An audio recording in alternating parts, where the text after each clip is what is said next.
to these mid laners is like who has the wider hero pool. They pick up the Fredrin first, so Onic want to use. They're like, we do. We have more heroes. You go pick your mage first. So what's up for grabs here? Let's talk about it, right? Odette. Odette. Xavier. The ones that have been picked at least. And Phobius. Yeah. Cecilian hasn't been picked, so that's outside of the hero pool category. He can add into his hero pool. Nana is an option too. Nana. I think they need a bit more consistent damage. If they get something like a Claude in the gold lane, then technically they can go for Nana. But in this I think it's really good CC combo with Terizla and the Ruby. Yeah, it is. It really is. But I think they... This time. Yeah, Nana would be the safe option to go for. But what is Ruby. the gold lane? What? Ruby Gold? Wow, I'm so confused. Or Xavier Gold? Is this... Wait, We're in this belief here. wait, is it the same on the stage? Yes, it's the same. It is. It's not an error. Ladies and gentlemen, the Farsa comes around. It's Sans' Farsa as well. Sans' Farsa. It's been a while. It's season 9, Xavier Farsa? Maybe, if not 10. Flashbacks. Is this real though? It is. It Who's is real. going in the gold lane? We'll have to see. Against Bruno. Okay, theoretically, quick things. Quick Quick maths. Quick math. Yes, Ruby. Ruby yeah. against Bruno in the Minotaur gold lane. Rome. It's not good against the. It does have This is CC Aldo, to, remember? Yeah, This is Aldo. I don't think it does well against the Bruno in lane, but we'll see how their lineup rating is confused as well. They're like, wait, no gold lane. What happened? What happening? But actually, lane game potential is actually still alterego despite them not having a marksman. All right, with no marksman, ladies and gentlemen, in this Royal Rumble, can Alter Ego take it 2-0 against the defending champions, the Sky Kings, the Yellow Porcupines, Onic, or will they falter in this game as we enter the land of dawn? Let's see where it is. It should be the Ruby Gold. It's just to sustain, I believe. I don't know if he's even going to go damage. Ruby. Brave Smite, Nino on the Ruby. Shout out to Nino though, because first time in MPL Indonesia Season 13 that we are seeing a fighter in the gold lane. I believe Blacklist used the Ruby in the gold lane yesterday. So we have seen it in other regions, first time in Indo. And remember, Nino used to be known for his fighters in the gold lane, right? Keto.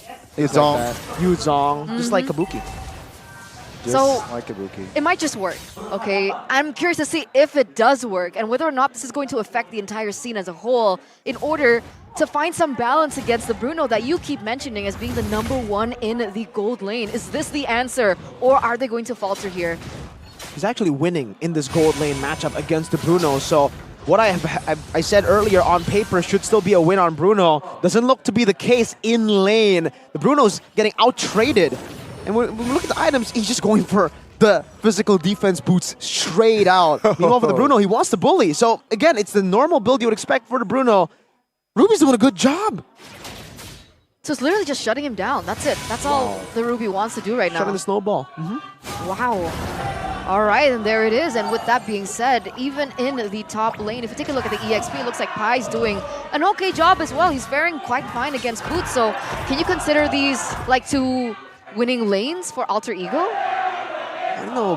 I guess you could say it's winning. Yeah, 2 winning lanes technically for Alter Ego. CW also, this is not really going to be good for him because in game number 1, you saw Nino actually went for Tenacity. CW went for Master Assassin, so he's doubling down on winning this lane, and Nino is already winning with that Brave Smite.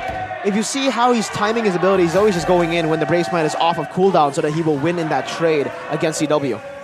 Let's see here. Potentially the first real fight. Now, Feather Airstrike popped Taz now. Got taken down. That was first blood for Sans Boots. Pops a Black Dragon form as Kyrie secures the turtle. Now, good petrifies. Pi will be taken out next, as well as Rossi. That's a 3-man kill for Onic as they look for more. Pride is trying to escape with this flicker, but it seems like Onic, they will back off. So already a very different story to game number 1, where it was Alter Ego being able to put a tempo on, control the tempo in the early game, take the neutral objectives. There, luckily, Onic was able to take Taz down right before it begun, and then they were able to win that team fight as 3, almost 4, including Kripe, was taken down in that team fight. What went wrong? What went wrong is Taz got picked off way too early, and Alter Ego still tried to commit onto the turtle, which was a very, very weird thing to do. Onic punishes that heavily, and now we have a 1.5k gold lead. Not looking too good for this composition that needs basically Krite to deal damage, right? Sole damage dealer right now, and it's a late game damage dealer. It's gonna take some time. A lot of time. But I don't know if they have the time. They're trying to certainly create it there in the bottom lane, but Keyboy still going to be able to flicker out of that engage. Now, coming to the next neutral objective. In terms of team fight, Alter Ego, not ready yet. Oh! What? Rashi flickered onto Sans, who was recalling, but Sans got out in time. Oh. Okay, I'm honestly just trying to see, for the way that... This is, again, something that... I'm still trying to think about what conditions need to be met for this Ruby to actually work. Because the way Blacklist did it yesterday was they used a Natan in the jungle.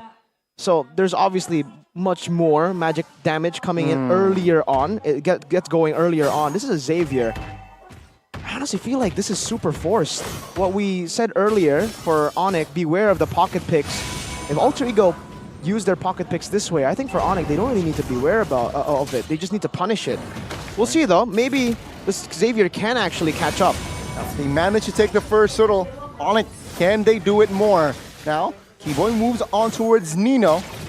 It seems like it will be a reset on that turtle. Onic though, they will move onwards here, trying to poke on towards Nino here, who's just trying to harass the Onyx composition. But turtle-wise, let's see, Alter Ego hovers around it, trying to poke it. Black Dragon Force pops as well. Kyrie though, from the backside, will find the retry. Now, it's an all-out war, everything's happening. Rossi first one to fall as well as Kyrie, but it seems like Onic, they will lose firepower as high, will be the last one to fall. Keyboy taken down as well, but Tans here will have to go in the bottom lane.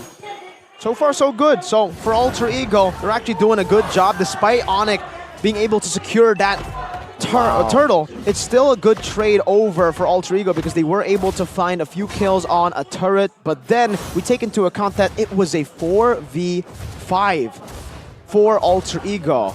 And Onic already set their sights on a trade plus the turtle, which makes it again equal for Onic, who scales quite well too. They have 2 damage dealers instead of 1. Because the problem was CW was getting quite shut down in the early game, but eventually you could see that the gold kind of equalized, and then they send CW to the top side, he gets a turret, and then he's back in the game. And that's exactly what Alter Ego don't want. So, Nino though. Yeah, good taunt, good stun as well. Oh, take a look at that. Nino with the final slash. CW will secure the kill. Now Onic, will they want more here? As they're looking for a siege in the mid as Alter Ego. They will try to deny that mid push. And Onic, they win another trade. He's so squishy. Nino got taken down so quickly. Very, very quickly. I want to take a look at the items for Nino. Can't really see it right now, but he is going full damage. So War Axe into a Fury Hammer too. But yeah, this is the thing about the Bruno, right? It's a pretty good weak side too. So if you don't shut him down, he's going to do good. And Krite! Oh my goodness, that was a good pull, but what a recovery by Alter Ego. There's actually Sans now who got taken down. Keyboy though with the conceal. What? Will find the trade. Keyboy, you sneak Keyboy. Assassin more like CW. Oh, top side, Nino versus CW. The Goldlaners here, but the fighter this time will find the solo. Now Keyboy, who's in the jungles of Alter Ego, will not survive. The backside though, Taz got taunted, but on it, again, it's a 3v2. They will have to think this if they really want to commit on towards a fight. They won't buy time though for Sans. Jump in. Boots with the Black Dragon form now. And try to cross Chaos. Petrify connects on towards Taz and Pine. Take a look at the damage now. Taz receives a lot. Kyrie again secures the turtle. Sans pops a wall. Feather Edge Strike Flicker towards the back. Wings now to retreat. Well, that was nearly a shift in momentum and gold for Alter Ego. But Onic, they take it all back. Again, with another 1k gold lead. It was so close for Alter Ego's comeback. It's very chaotic, and Alter Ego wanted to be chaotic. As long as they're able to get these trades, even trades in the mid-game, it'll stop the snowballing from happening, and it'll, in the end, be a good way for Krite to scale towards that late game, for the 4 tanky members to be online to play turret defense with their mid laner. And so far, only an enchanted talisman. It's still Sans who's ahead of Krite. But again, as long as this gold lead isn't too crazy for Onic, technically Alter Ego can still scale. And in the mid game, they're actually not going to lose out too hard. Nino, despite him not being a marksman, has a good power spike in the mid game. We saw it earlier. CW, the solo killed. Taz wants to go for a fight, make it brawly, make it chaotic. Oh my god, with the blue suns as well. CW now caught in a bit of a pickle. He will be taken out first, and there is practically it. Now Onic, what will they respond with here as Keyboy now chunks Nino from the flanks, trying to find and break momentum. But Onic, they are holding on. Kyrie giving the stun on towards Nino. Nino very low, still surviving, but take a look at Taz covering for his teammate Boots though. Looking with the BDF, fights a three-man petrify. Krite in trouble, Krite taken down as well. Onic, they will want more as Rossi and friends. They will be running for the hills. Nino, what? With the flicker as well, trying to find and break momentum. Sounds very low. Onic, they will try to find and kill off Nino, but Sounds at the backside will be taken out. What an all-out war from both teams as Rossi taken out as well. Pi, the lone ranger now trying to survive, and it will not be enough as Onic claims a double. And that's an unofficial wiped out for Onic in that engage, that ongoing, messy, chaotic. But Onic were still able to capitalize over it and now have the first set onto the Lord. They took it up, multiplied their aggression by 10 folds from game number 1, and Taz now is looking for an entranceway. Yeah, denied by Onic. Good cancel there, Keyboy trying to deflect to the movement. Taz now receives a lot of damage as Kyrie secures the Lord. Keyboy now soaking damage will be taken out. That's the only compensation there. A Lord for a kill. Sans as well, very aggressive on the Farsa. We've seen many times he has been able to find these pickoffs, but in this game, it's a bit 50-50. Try to go for Krite earlier. Now I'm just thinking about Alter Ego, the way that they need to win this. How do they win this, right? It's really just about Xavier. It's really about getting him to scale up. Earlier, I did say it's pretty good for Alter Ego if they are able to force these fights and get equal trades. But the last fight was not equal at all. It was an all-out win for Onic. And now with a 4,000 gold lead, with the Lord as well, they'll still be able to defend this. They have Xavier. It should still be very, very okay for them. But this mid game is turning very, very scary with CW getting a Melphic Roar. These frontliners will be shredded down, like you saw earlier, but... Oh, CW with the Purify as well now. Nino will hold on as well. In the back, Dawning Light will force Onic to retreat. I know you've been talking about Nino and you've been talking about CW, but I think the one thing that is very difficult for Alter Ego, honestly, is Boots so far. The fact that he's always been able to get into the back line that we usually saw back in season 1. When we see Xavier, we always answer that with a Yuzong. And you can see it actually come to play here in this particular game. Krite has been having issues with the poke whenever he gets dived in by the Yuzong or by Boots. So that is a big issue that they need to think about when they go in for these team fights. They really do. I think that fight down below, that was won because Boots was able to dive onto everybody with no purifies at hand, right? So yeah, they definitely have an answer to dive into the back to Krite. And that's why now it's really all about how they could shield Krite away from this Black Dragon form. They gotta try to bait out the Black Dragon form, but also, even without the Black Dragon form, you have Sans playing as an assassin on this Farsa. It's not really much of a mage this game. He's just looking for all the angles he can find to get into that back. Onic have a multi-dimensional composition, multi-dimensional in a way that they can actually attack Alter Ego from a lot of different angles. They can dive, they can poke, they can mix dive and poke, and then Krite will surely be dead. If he doesn't die to the Feathered Airstrike, he'll at least be half HP. And that's why you can see the aggressive build from the Yuzong. Usually for Yuzong, maybe we'll see a little bit more focus on the tankier parts of the build. He went Hunter Strike War Axe first so that he can pressure that back line. See? Seems like they both are now setting things up. Black Dragon form caught early. Oh, final slash on towards Nino now caught in trouble. CW secures the kill. The backside no good. Minion Fury as take a look at Onic. They do not care. Krite's taken down. Now Alter Ego with just 3 though. Will find Keyboy as Onic. They again move onwards. Sans with the wings by wing. Tyree taunted Taz down and he will be taken out. As Onic, they might find a base hurt. Here is Pi. Will he be able to win this one? The answer is no. Seems like Onic they are now winning a lot of trades. And that's exactly how whatever we just spoke about, whatever we discussed about turned out, right? Everybody went after Krite. And because Onic had so many tools, Alter Ego, they tried to go for the defense. They tried to utilize their resources to defend Krite. But in the end, because Onic had so many answers to Krite in the back line, Krite was just the first to fall. And then what? That's the problem right now is what we're seeing. And wow, and they don't even catch the bird. No, they don't. No. The bird flies away. No catchy birdie. Not this time. Lord, though, will be caught by Onic to be used later on. Yeah, like we said earlier, right? There are many ways for Onic to team fight now. In the early game, yes, Alter Ego had a bit of an advantage with more fighters. They could brawl and win out, even in that 1v1, but when it's a team game here, maybe if Alter Ego had something like a Natan that was comboed with the Ruby Gold, the way Blacklist did it yesterday, as we saw in the game fact, they might have been able to pull this off. But unfortunately, it's a Xavier. You don't really see as much consistent damage as a Natan per se, right? And you're the only damage dealer. So, though no shade to Xavier, he does have a lot of damage. It's not enough at all compared to what we have seen on the Natan from Blacklist. So for Alter Ego, I think this strategy might have been a flop. No, I think they took it out of the oven too quick. It's undercooked. WIP. WIP?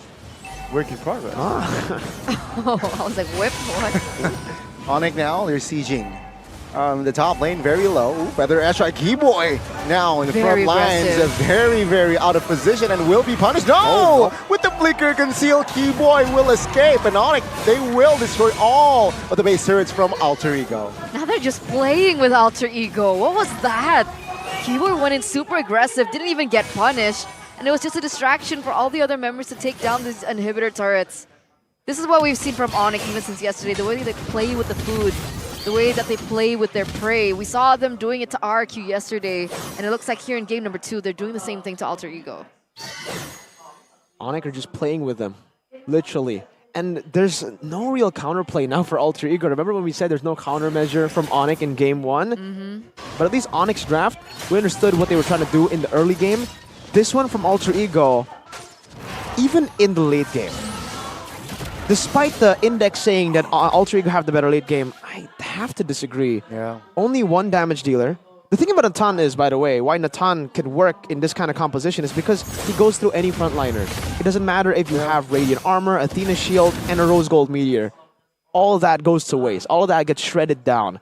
The Xavier, on the other hand, that matters. I don't think you can burst down someone, let's say just Boots, with an Athena Shield. That's enough. He doesn't even care about anything else. He goes for more damage, the Melphic Roar, and then the Brute Force Breastplate. And for the rest of them too, they don't need to stack on magic damage.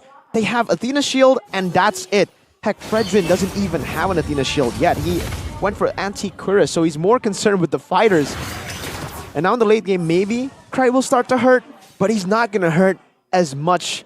It's really not going to be a crazy threat to Onic. Unless CW gets caught. If they are out of position, that's a different story. Sans is so annoying. Sans is annoying. Did you see that?